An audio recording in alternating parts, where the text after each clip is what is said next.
യേശുവിൽ ഏറ്റവും അനുഗ്രഹീതരായ പ്രിയപ്പെട്ടവരെ, ദൈവാനുഗ്രഹമുള്ള നല്ലൊരു ദിവസം നിങ്ങൾക്ക് ആശംസിക്കുന്നു.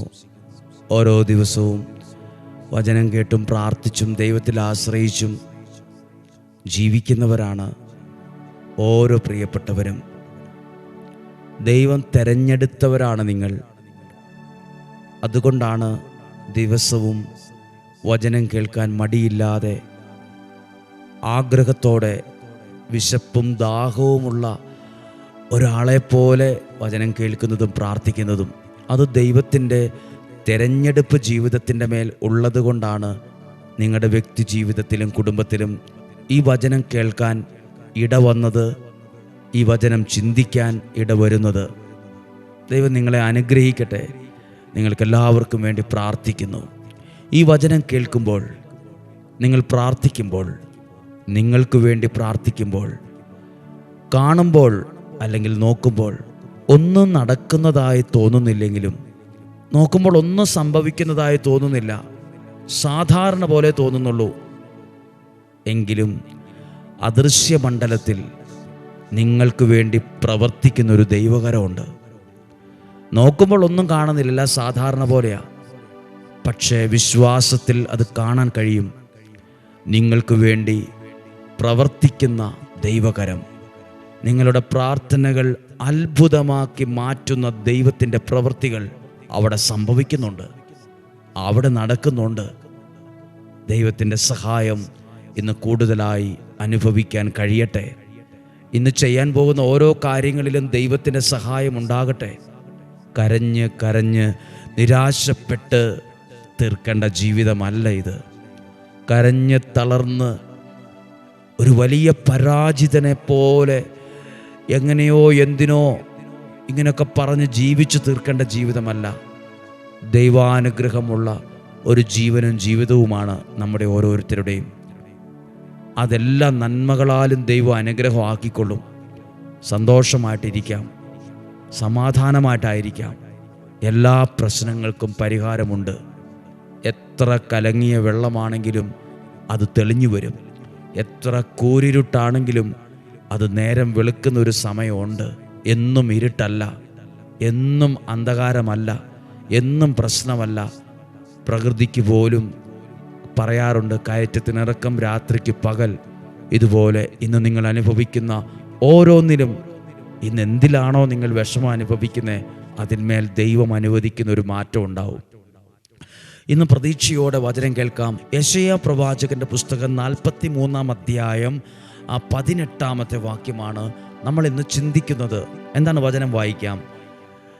43-ാം അധ്യായം 18-ാമത്തെ വാക്യം. കഴിഞ്ഞ കാര്യങ്ങൾ കഴിഞ്ഞതാണ്. കഴിഞ്ഞ കാര്യങ്ങൾ നിങ്ങൾ ഓർക്കുകയോ പരിഗണിക്കുകയോ വേണ്ട.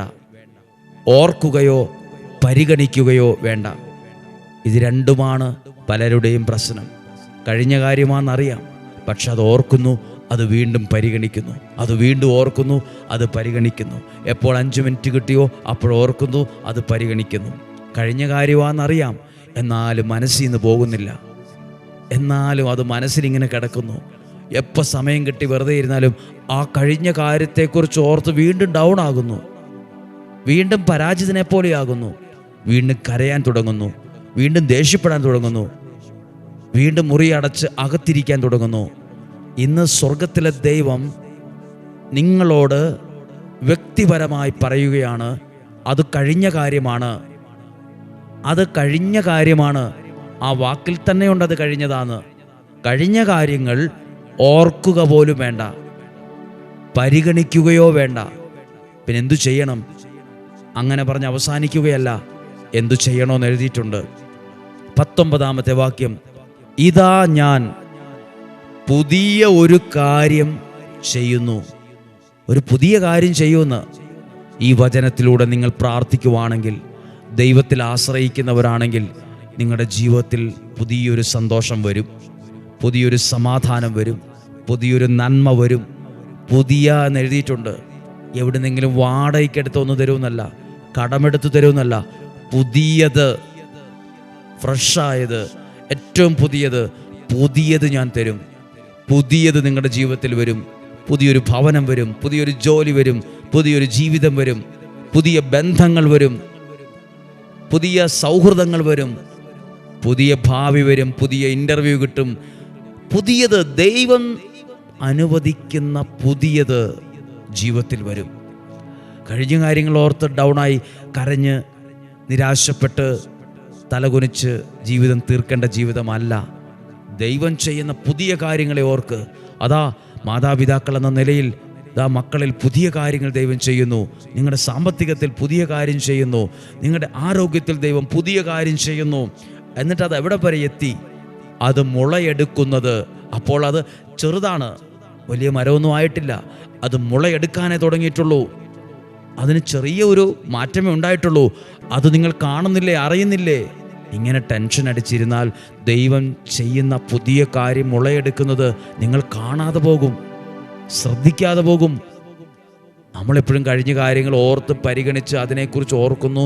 ചിലപ്പോൾ ദേഷ്യം വരുന്നു, ചിലപ്പോൾ വിഷമം പറയുന്നു, ചിലപ്പോൾ കരയുന്നു, ചിലപ്പോൾ തലകുനിച്ചിരിക്കുന്നു. ദൈവം ചെയ്യുന്ന പുതിയ കാര്യങ്ങൾ അത് മുളയെടുക്കുന്നത് ശ്രദ്ധിക്കാതെ പോലും കാണാതെ പോകും. എന്നാൽ ഇന്ന് ശ്രദ്ധിച്ച്, ദൈവം ചെയ്യുന്ന പുതിയ കാര്യം നിങ്ങളുടെ ജീവിതത്തിനകത്ത് മുളയെടുക്കും. നിങ്ങളുടെ മക്കളിൽ അത് മുളയെടുക്കും. നിങ്ങളുടെ വിദ്യാഭ്യാസത്തിൽ അത് മുളയെടുക്കും. നിങ്ങളുടെ ബിസിനസ്സിനകത്ത് അത് മുളയെടുക്കും. നിങ്ങളുടെ ആരോഗ്യത്തിനകത്ത് അത് മുളയെടുക്കും. നിങ്ങളുടെ പ്രാർത്ഥനയ്ക്ക് ഉത്തരമായതും ഒരു മുളയായി അത് വരും. പ്രാർത്ഥനയ്ക്ക് ഉത്തരം അങ്ങനെയാണ്, അത് മുളയെടുക്കുന്നത് നിങ്ങൾ അറിയുന്നില്ലേ?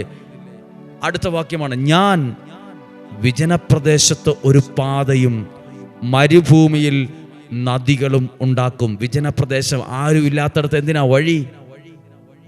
പിന്നെയോ മരുഭൂമിയിൽ എന്തിനാണ് നദി? ഇത് രണ്ടും സാധ്യമല്ല. പെട്ടെന്നൊന്നും മരുഭൂമി നദിയില്ല. വിജനപ്രദേശത്ത് വഴി ആവശ്യമില്ല. ആൾക്കാർക്ക് പോകാനും വരാനും ഒക്കെ ആവശ്യമുണ്ടെങ്കിലല്ലേ വഴി. അതായത് മനുഷ്യർക്ക് അസാധ്യമായത് ദൈവം ചെയ്യുന്ന അതിൻ്റെ അർത്ഥം.